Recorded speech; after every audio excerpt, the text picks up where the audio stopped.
Welcome back to Movie Recaps. Today I will show you a comedy, fantasy, romance film from 2011, titled Midnight in Paris.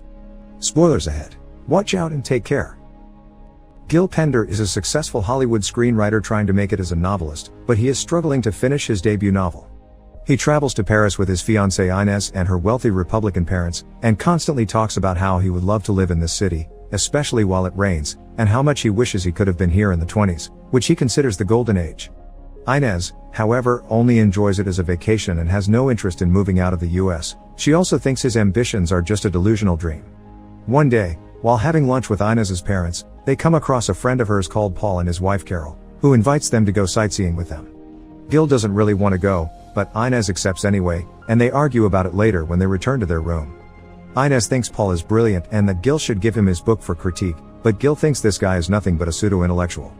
Hanging out with Paul becomes unbearable for Gil. The guy never stops talking no matter the subject, believing himself to be an expert in anything even if his commentary is rather questionable. He is so pedantic that he even argues with a tour guide at the Musée Rodin, and Gil hates him, but Inès adores him.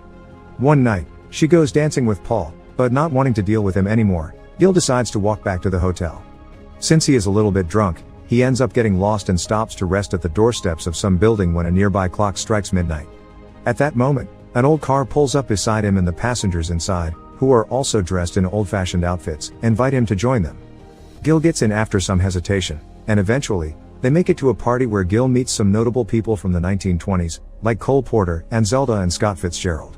Gil thinks all the names are a coincidence, even when they tell him the party is for Jean Cocteau, but plays along anyway.